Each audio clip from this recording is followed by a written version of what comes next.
Ayun na mga kaagri, ito pala yung araw ngayon na February 3, naglandi na si Blissy. Kaya ngayon nandito na yung technician ng Excel para i-AI nito ngayong araw na to. Nag-hit na na? Yan na. Okay lang to. Ayun na, magpa-open na na. Ito mga kaagri, nakita nyo, kinapa yung likod ng baboy kung dito pala masusubukan mga kaagri o dito nila tinitingnan kung naglandi na talaga yung baboy kung hindi mag-react. Yan, nakita natin si Blissy ay hindi talaga siya nag-react. Ibig sabihin naglandi na to. Kini sir, lubricant. Kini similya, large white. Ayun na nag-apit ni. Kasi tawag ni sir? Katiter. Nakatiter. Similya. Similya. Ito similya. Katiter, similya. Ato ang ato ang similya ang yahan na variety is large white. Large white. Kini sa Excel na yung gagawin. Lubricant, isang lubricant nga para pagkutang sa katiter na dili kayong saplopin na ito. Pag sulod. Ang lang na, ay dapat ang baboy sa limit na siya. Lumigda na siya. Dito pala sa part na to mga kaagri ay nilagyan niya ng lubricant yung katiter na gagamitin ng pagpasok doon sa perta ng baboy. Yan. Nilagyan niya para madulas. Ito pala mga kaagri, huwag niyong alugin gaano. Dandahan lang para hindi mamatay yung seme ng barako. At ituturok na ng technician natin yung seme ng barako dito sa perta ng inahin natin. Yan. Dito nakita niyo mga kaagri. Tapos dahan-dahan lang pagpasok mga kaagri para hindi mag-react yung inahin. Kung saan may ilan sir na kuhan sir na kuhan na siya nasagad. Nangulag siya? Nang nasagad yung ano baka nang tiktit. Nagtulak mo, kuhan na, sangko na siya. Ayaw yung kinasok ngayon nga, kuhan pa. Sangko na siya, sa pwede, tulak mo ngayon siya. Madami na matres na ito. Madami sa matres. Dahil kami nakapalo sa AI sir, nag-kuhan sila sa YouTube. Dito pala mga kaagri, nilagay na niya yung seme ng barako dito sa inahin. Dinugtong niya na sa catheter na nilagay niya. At hayaan nyo lang mga kaagri, huwag nyo ganong pisilin yung buti na nilagyan ng semen. At hayaan nyo lang na sipsipin ng matris daw ng baboy ng inahin yung semen ng barako. Yan, hayaan mo lang, huwag mo ganong pisilin. Kasi pag pisilin mo yan mga kaagri ay aapaw yan at lalabas dun sa perta ng babae. Hayaan nyo lang na sipsipin mismo ng matris ng inahin nating baboy.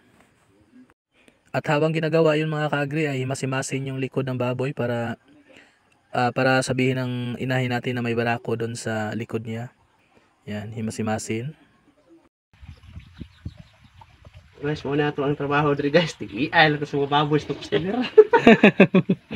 Wala pa ang bagong customer ito na gikan sa Ultrata.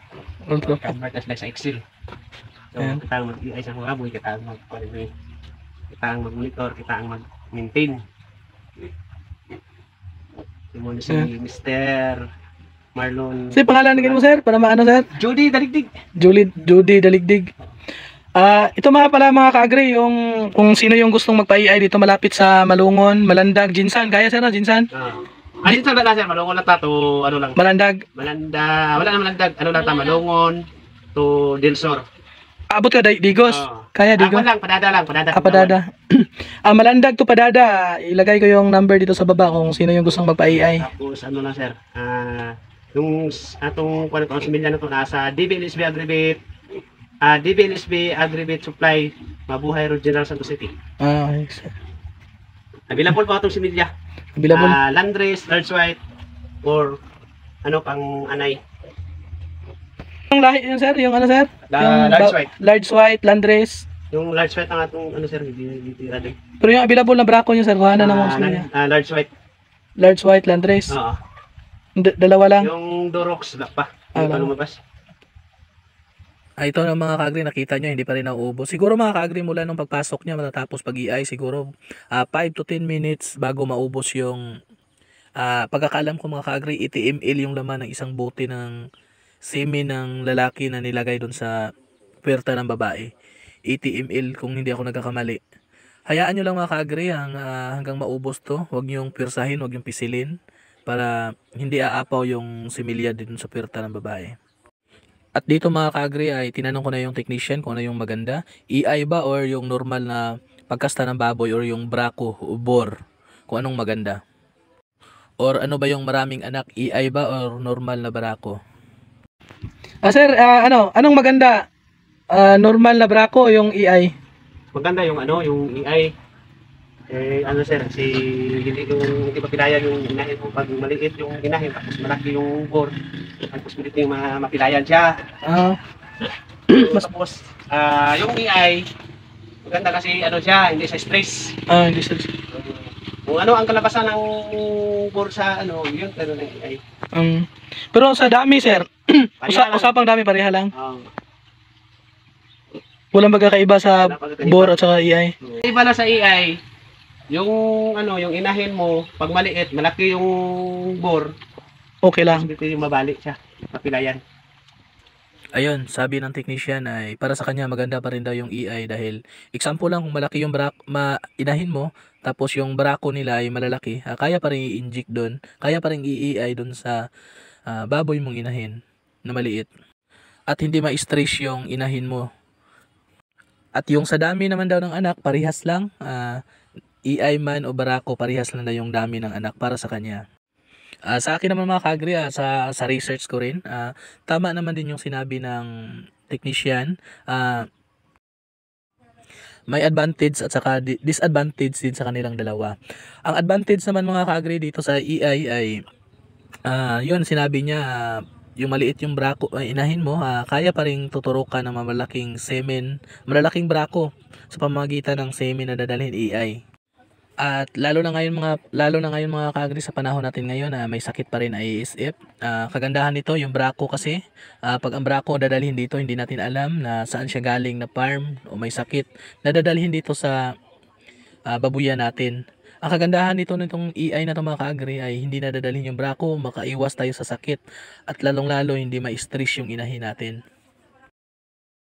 Kasi pag brako mga ka-agri, lalo na mga brako, sobrang aggressive niya. May stress yung inahin natin. Ang kagandahan lang din doon sa brako mga ka-agri, ang advantage niya ay yun talaga yung normal, yun talaga yung habitat ng baboy na kakastahan talaga siya. Yun yung normal talaga na noon pa ay ginagamit natin or ginagamit pa nila noon. Dito mga ka-agri ay malalaman natin to sa pag-anak ni Blissey. Kung ano talaga yung marami dahil nung nakaraan doon normal na barako yung ginamit natin. Umanak si Blissey mga ka-agri ng 11 piraso una niyang panganak. Ngayon mga ka-agri, bibigyan ko kayo ng update sa susunod natin na video kung ano talaga yung maraming anak. Base sa experience natin at titingnan natin to dahil dito kay Blissey kung ano talaga yung maraming anak, EI o barako. Kung ano yung maraming anak mga ka-agri, yung gagamitin natin at balitaan ko kayo kung ano yung maganda or ano yung maraming anak. Pero para pa rin sa inyo mga ka-agri, mag-research pa rin kayo dahil possible na may mali din sa sinasabi ko. Mas maganda pa rin yung mga ka-agri, magtanong rin kayo sa technician at mag-research pa rin kayo mga ka-agri kung ano yung nakasanayan ninyo, yun pa rin gagamitin nyo kung saan kayo komportable. Basta sa kaalaman mga ka-agri, wag lang natin isarado ang ating isipan sa pagkuha ng idea sa iba. Kayo pa rin masusunod kung ano yung gagawin nyo dahil kayo yung may-ari ng yung mga alaga, kayo yung nakakaalam, kayo yung nasusunod mga ka-agri. At dito naman sa ating baboy at sabi ng technician sa akin, pagdating ng 21 days, pag hindi ito maglandi, buntis ito. Kung mag-preheat ito mga ka-agri or maglandi ulit sa loob ng 18 to 21 days, ay i-EI niya ulit, yun ay wala nang bayad. Libre na yun at uulitin niya yung pag-EI. Dito pala mga ka-agri, ang pina-inject ko nito, large white, inuulit ko. Tapos, Durox yung inahin natin. Balitaan ko kayo mga ka-agri kung ano yung maganda dito pag anak. Dito ako magbabase mga ka-agri. Kung maraming iaanak itong EI, babalitaan ko kayo kung ano yung maganda. Hanggang dito na lang mga ka-agri yung vlog ko. Maraming salamat sa iyong panonood. Hope may natutunan kayo kahit konti. Paki-support naman ang aking YouTube channel. Paki-like and paki-hit na ring subscribe button para maabot natin yung 1,000 subscriber and 4,000 watch hour. Maraming salamat sa inyong mga ka-agri. Hope subaybayan yung aking YouTube channel, Marlon Agri Vlogs. Thank you and bye-bye mga ka-agri and God bless. And happy farming sa inyong lahat.